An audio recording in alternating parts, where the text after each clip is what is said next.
आज चर्चा करते हैं डीएलएड प्रथम सेमेस्टर 2018 के हिंदी विषय के अंतर्गत पूछे गए प्रश्नों की। आइए देखते हैं वस्तुनिष्ठ प्रश्न। पहले अणा तथा ढा वर्ण हैं उत्क्षिप्त। दूसरा क्वेश्चन है स का उच्चारण स्थान है तालु, इनका उच्चारण करते समय जीभ तालु को छूती है। तीसरा है आनंद का विलोम है विषाद, तो आनंद का अर्थ होता है खुश होना तथा इसके विपरीत विषाद होता है दुख भरा। 4 नंबर क्वेश्चन है वर्तनी से है, वर्तनी वाला शब्द है श्रृंगार, दूसरा ऑप्शन सही होता है। द्विज शब्द का अर्थ है दांत, पक्षी, ब्राह्मण, इनमें से सभी, तो ये सभी होता है। 6ठा क्वेश्चन है अति लघु उत्तरीय प्रश्न, दीर्घ स्वर्ग किसे कहते हैं? तो दीर्घ स्वर्ग जिनमें इनके उच्चारण में अधिक समय लगता है उन्हें दीर्घ स्वर कहते हैं, जैसे आ, ई, उ, ऐ, ओ, औ। 7वां क्वेश्चन है यारा लावा किस प्रकार के व्यंजन हैं? यारा लावा अंतस्थ व्यंजन है। 8वां क्वेश्चन है ग्रंथ के बचे हुए अंश जो प्रायः अंत में जोड़े जाते हैं वाक्यांश के लिए एक शब्द है, वो है परिशिष्ट। 9 नंबर क्वेश्चन है अंश और अंश का अर्थ स्पष्ट करना है। अंश मतलब कंधा होता है और अंश का अर्थ होता है भाग। 10वां प्रश्न है अर्वाचीन और उचित शब्द का विलोम लिखना है। अर्वाचीन का विलोम प्राचीन होता है, उचित का अनुचित विलोम होता है। विस्मयादि बोधक चिन्ह का प्रयोग कब करते हैं? विस्मयादि बोधक चिन्ह जब प्रयोग करेंगे जब विस्मय हो, हर्ष हो, शोक हो, घृणा हो, प्रशंसा हो, जैसे मन के भावों को प्रकट किया जाए तब विस्मयादि बोधक शब्द प्रयोग किया जाता है। 12 नंबर क्वेश्चन है स्पर्श व्यंजन किसे कहते हैं? स्पर्श व्यंजन का उल्लेख कीजिए। स्पर्श व्यंजन जिन व्यंजनों के उच्चारण में मुखद्वार को बंद करके इस प्रकार खोलते हैं कि हवा उच्चारण स्थानों को स्पर्श करते हुए बाहर निकलती है, जैसे ये का ख ग घ टा चा छा झ झ व और टा ठा डा ढ ता था धा धा ना पा फा बा भा मा आदि। 13 नंबर क्वेश्चन है अग्नि अमृत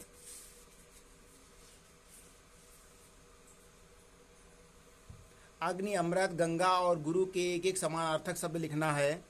तो अग्नि का आग, गंगा सुरसरी, अमृत पीयूष, गुरु पूज्य।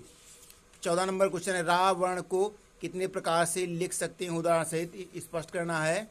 तो रा वर्ण को जो लिखना है तो वो इस प्रकार से लिख सकते हैं, 4 प्रकार से लिखते हैं। एक है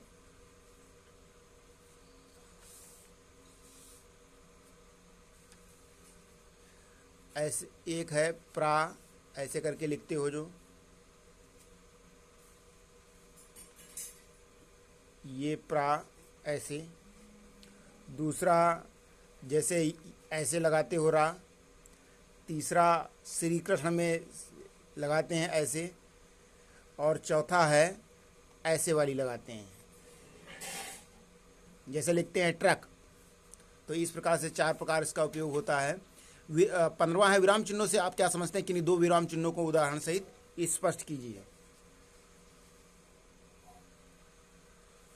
तो विराम चिन्ह का अर्थ होता है रुकना और रुकना या ठहरना, जैसे पूर्ण विराम।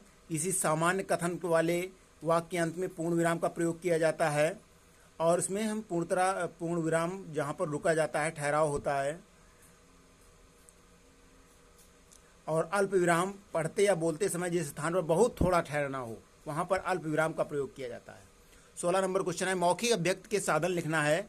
तो मौखिक अभिव्यक्ति के साधन किसी चित्र को देखकर दर्शाकर उसके संबंध में बच्चों को कुछ कहने के लिए प्रेरित करना, आसपास घटित हुई घटनाओं को किसी विशेष विषय पर अपने अनुभव, मत आदि की अभिव्यक्ति करना है और उन्हें उत्साहित करना है, कहानी सुनाने के लिए, भाषण देने के लिए प्रेरित करना है, छात्रों को समूह में बांटकर वाद विवाद करवाना है, डिक्शनरी वर्ड करवाना है, अंताक्षरी खिलवाना है। तो इस प्रकार से मौखिक अभिव्यक्ति के साधन होते हैं। 17 नंबर क्वेश्चन है लेखन शिक्षण की सामान्य त्रुटियाँ क्या होती हैं? तो लेखन इसकी सामान्य त्रुटियाँ शिरोरेखा की उपेक्षा। देवनागरी लिपि में सभी अक्षरों के ऊपर रेखा होती है जिसे शिरोरेखा कहते हैं, और शिरोरेखा पूरी तरह ना बनाई जाए, अच्छी ना बनाई जाए तो वो त्रुटि होती है। अक्षरों का विकृत आकार छोटे मोटे या छोटे मेढ़े, छोटे या टेढ़े मेढ़े या बड़े शब्द बनाना, अक्षर बनाना, दो पंक्ति जिससे बेतरतीब दिखती है। विराम चिन्हों का अभाव, तो विराम चिन्ह का अभाव मिलता है जिससे पढ़ने में कठिनाई होती है, कहाँ पर कितना रुकना है, भावार्थ नहीं निकल पाता है। शब्दों के बीच के स्थान का अभाव, शब्दों के बीच उचित दूरी छोड़नी चाहिए, लेकिन कुछ छात्र ऐसा नहीं करते हैं, फलता लेखन खराब हो जाता है। लास्ट वन 18 नंबर क्वेश्चन है, श्रुत लेख का अर्थ एवं महत्व स्पष्ट करना है। तो श्रुत लेख साधन प्राथमिक कक्षाओं में प्रयुक्त होता है। श्रुत लेख अर्थात सुना हुआ लेख, इसमें अध्यापक बोलता है और छात्र सुनकर बोली हुई सामग्री को लिखता जाता है। श्रुत लेख में सुंदर लिखावट का तो महत्व होता ही है, किंतु इसके साथ साथ भाषा की शुद्धता का महत्व होता है। इस विधि के द्वारा लिखाई में गति लाना तथा एकाग्रचित्ता लाना श्रुत लेख का प्रमुख लक्ष्य है। वर्तनी की शिक्षा भी इसका उद्देश्य होगा।